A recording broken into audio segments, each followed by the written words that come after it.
Hello, welcome back to the channel, welcome back to another video. So today we are working on the W203 Mercedes C-Class, and I'm going to show you how to change one of the front springs. You're going to need a specific type of spring compressor, which you should be able to see in the timestamp below where I've detailed that, and a few other basic hand tools. So without further ado, I'll show you what you need and then we'll get on with it. So you're going to need some basic tools, mainly a couple of sockets. I've got some deep sockets, 17mm to take the wheels off. You're going to need 19mm for the back of the hub, and I will confirm what size up here, the strut to the sort of hub assembly bolters. And then you're going to need some spanners as well. There's a 21mm spanner that you're going to need, along with a hex bit, and that's for taking off the top mount. And you're also going to need a Mercedes-Benz special part to take off the top mount. I'll show you what that looks like now. Okay, so this is what that tool looks like, and basically it's just two little raised bits of metal, and that goes inside of the top mount. I'll show you later on, and then you can put a spanner on this. I'll confirm what size that is as well at the top left now. And I'll see if I can put a link, or at least a parts number for this as well, so you can get one. But it's if you just Google W203 top mount tool or top mount socket, I believe this comes up. The markings on mine say 14 by 2.5, so I believe that's the size you need. Can't really focus on it, but 14.2 by 2.5. So if you look for one with that dimension, you should be fine. But I'll show you that. I'd highly recommend as well for these types of jobs, just if you are going to be working on your car, really invest in a good impact gun. This is huge, so they don't get in everywhere, but it just takes everything off: wheels, suspension bolts, anything. If you can get to it, it'll take it off. Not 100% necessary, you know, you can get there, but as I get older and lazier, I found these are quite handy. And get yourself your favourite beverage as well, so you stay motivated. So without further ado, let's get the car up in the air, wheel off. I'm not going to show you that, and then I'll show you what we're dealing with and where to go from there. We've got a Cameo. He's helping with my assistant. Should I tell him to go get spirit level bubbles from the store? Some tartan paint, left-handed screwdriver. Okay, so now you've got the car safely in the air, supported with a jack stand. I've still got the jack underneath as well, and you can begin. So first I'd start by loosening up the top mount bolt. So let me show you that. Okay, so the first thing that you'll see when you come to this is a nut with a hex bit in the middle, so that you can hold the sort of centre point of the damper still, because if you try and just take this off, it'll just turn with it. I have found you can get a normal 21mm on here, but a swan neck's best. Swan neck 21mm on there, and you can just go all the way around it, and just while you're holding with a Allen key, I think it's or a hex key, the non-British way of saying it, and it's a H7 I believe. So you can put that in there, put the 21mm in, and undo that just a little bit, just to loosen it off in preparation. So I'll show you that. Okay, so with the ring end of a normal spanner, you can do it. So you just want to.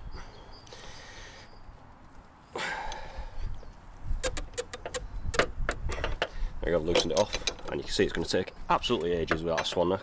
Okay, so now it's figure tight, but still on there just to hold it.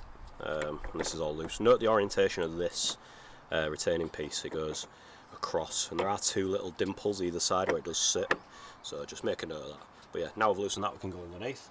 Okay, now just want to remove it's a brake sensor wire, so just pull it out of its little retainer there. That's fine. And then also there's the bit where the brake sensor wire goes into, it's on like a big plastic thing, and it's basically cable tied around the shock, so you just want to snip that cable tie so that you can take that plastic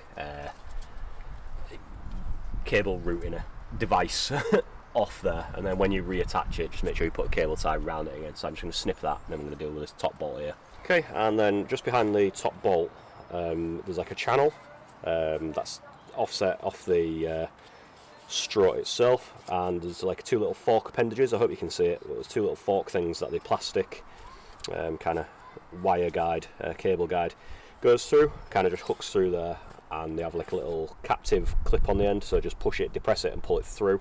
I had to wiggle mine. Mine was all gunked up because this sits in the gutter in the UK, this side of the car, so unfortunately mine broke, but I'll put it back through and then cable tie it and it'll be fine. But you just want to remove it just so it's out of the way, and just pull it and just let it dangle just out of the way. That's fine. So next we're going to take the top bolt off. so let me move you in for that. Okay, so on mine, it's an E18. But I have seen it being different on other people's cars, but regardless, you just got to take the top bolt off. So mine's an E18 and a 21mm. Mine's been off fairly recently for some other work. So yeah, there we go. I sprayed a bit of penetrant fluid on there, but what you might have to do is you might have to put a breaker bar on this. That's what I did the first time I undid this bolt to do some bottom arms. Put a 21mm on here, put the E18 on here and put a breaker bar on it, and just got all the leverage, and it was easy. Make life easier for yourself. So remove this and just leave the actual bolt in for now. Just get it, so it's really loose and ready to come out. Okay, so you can see I've got that loose, moving freely in there, and take that off. I've just kept it on so I don't lose it for now. And then the only other bolts you need to remove are the drop link, so on top of here, and there's 2 bolts on the back of the knuckle, but I'll show you them in a second. So first we move on to the drop link. Okay, the good thing about an impact gun is I can just put a 17 in there and buzz it off.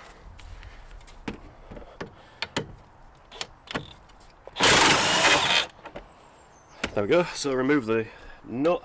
If you're doing it by hand, just make sure to put an Allen bit in. I don't know what size it is, but put an Allen bit in, and just like you did with the top mount bolt, just counter hold it and then just wind the nut out. Jack the hub assembly up, and I should be able to remove the drop link. There we go, and just push it out of the way, just to the side, so it's out of the way. Okay, then next are the bolts on the back of the knuckle. I'll put the GoPro in there so you can see. There's a bolt here, so you can see that at the bottom of the shock there's like 2 kind of manly looking protrusions that look like the 2 veg, or meat and 2 veg. So there's one here, and then on the other side there is one here as well. You see it down at the bottom here, in there. So from underneath, just there. They are 19, so you can either get the impact gun in behind it, or you can get a breaker bar with a deep socket on there. Again, mine have been off, so I'm hoping I don't have to get the impact in. Hopefully I should just be able to get the socket on there, but we'll see. So I'll try that for you now. Okay, so I managed to get the impact gun on it by lifting the car up and jacking both sides up, moving it from one extreme left to the right, and then I could get the impact gun on the back, and then I could get to it. So I've got the hub. You'll notice I took the top bolt out. I've got the hub jacked up. Now what I'm going to do is just lower it a bit. Careful not to crush your backing plate. And then I'm just going to separate. Pry bar's better, but you want to separate the there we go the hub from the rest of the damper. Then we want to undo that top nut finally, and then it'll just pull out. There is a skirt in there, a rubber skirt around the top of the top mount, so it'll kind of just hang there. You've got to pull it out. So pull it out, get it out, and I'll show you how to do the spring compressors. So we have now got the spring compressors on. You need these. I'll show you the spring compressors in a second when we take it off. It's still a bit dodgy even with these, but this is the closest you can get it without having the special Mercedes ones, which are about 1,200 quid. So not ideal. And then you use the special tool, put a 22mm socket on it, and you can see, line up the gaps with the gaps in here.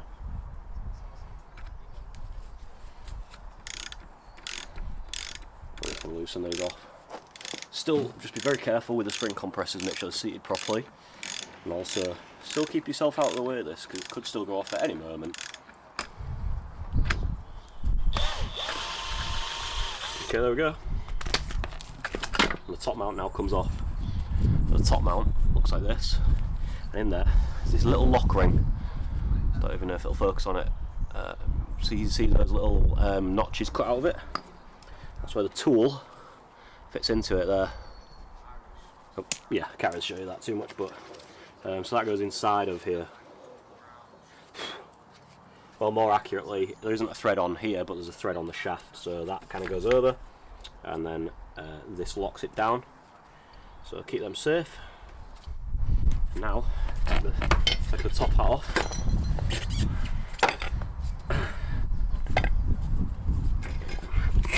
And release the tension on the spring.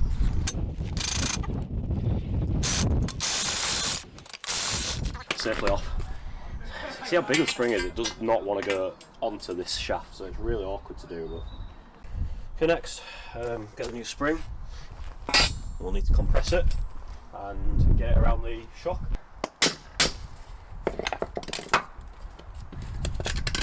Honestly, I hate doing these.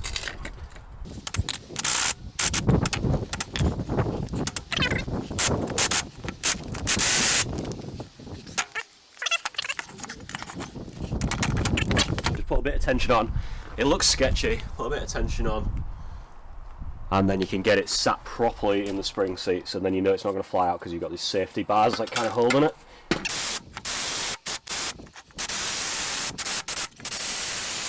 Okay, so make sure the spring's seated correctly on the bottom. Okay, so here's the absolutely shocking combination that I ended up with, and it was still a ball ache. But again, I'm not paying 1,200 quid for Mercedes spring compressors. So I used the regular, the good type of spring compressors, the sort of claw mount ones. I got them as high up as I could without sitting under this like skirt or on the bottom, because then it'd stop the spring from seating. And then basically used some of the other style ones, the real cheap, dangerous ones. However, because they were only pulling a bit of the tension in this time, they were a lot better. So I just pulled up basically you end up compressing the middle, but there's still like the top coil and the bottom coil, like the final coil, that's kind of stopping you, and they're still really long. That's the problem with these springs, they're really long on the standard ones. The sports ones might be a bit better, but anyway, so I just ended up using both of those to take the slack out. You see here I've kind of taken from where this claw type's already doing it to sort of higher up where I couldn't get with this, so it kind of brings that in. And then same on the other side, kind of went from like the bottom right to as high up as I could get. And it was just poking out of the shaft at the end, and what I managed to do was get that lock ring ready and just push it down the final bit, because most of the tension's out of this, and it's a bit scary putting your face over it, but it's fine as long as you've got these seated properly. You're not going to have any incidents. Just pushed it down and got it started, and then I could just slowly wind it in, make sure it wasn't going to damage that thin little lock ring, but yeah, just wound it in, and that just pulled it down the rest of the way. Because there's no tension in it, it was kind of just pulling it close. And also what you want to do is make sure on the top mount, you'll see there's like a thick bulge here and a thin bulge here. The thin bulge wants to be pointed down directly in line with the bottom of the where it fits to the hub assembly and the knuckles. So I'm just going to take this apart in the order, in reverse order. I'm not going to show you that because it's going to take me ages, and then we can start putting it back in. Okay, next we've got our spring ready to go in. We're going to, now that we've aligned the top mount with the where it needs to be, in line with where the top bolt goes through.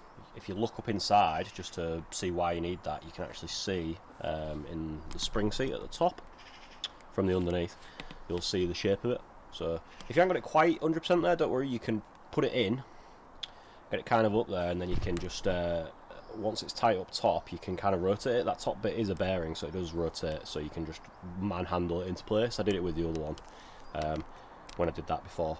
And again, you should always replace the springs in pairs, but I was being very cheap because I'd already spent a couple of £100 on the car that weekend, and now I'm paying the price because I've got to do this again because this one snapped after the other side snapped, so always replace them in pairs. So yeah, anyway, what we need to do to reinstall is just push it back up inside. That skirt, the rubber skirt on the shock, will need to be pushed through, so, and then you can kind of let it go, and it kind of hangs there, the skirt keeps it, and then just start putting your top bolt back on, just loosely, just to hold it in place, and then we can worry about lining the bottom up. So let's do that.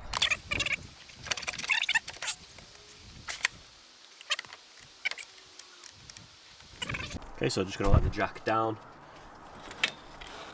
So you'll see that kind of aligns itself to a degree. And then the difficulty now is getting it back in its correct place. You kind of just got to rotate and wiggle a bit until Okay, so what I did was ended up getting that bolt back in. I basically sort of put a crowbar in there, jacked the whole assembly up, and kind of just got it in, pushed it in, and put the bolt through. And then I've just put the drop link back on while the whole assembly was jacked up.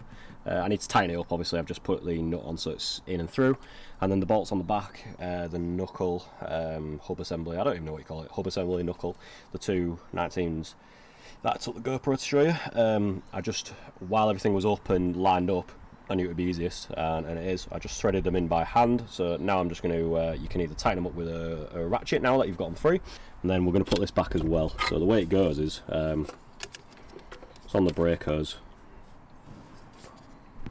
and it threads through this channel here, so kind of like that, threads through, and then you push it round to kind of hug the caliper body, the strut body, push it in like that, and then it's through. Again, the actual ends are mine of God, but I'm going to put a cable tie around it as well, so it should be fairly solid, it's not going anywhere.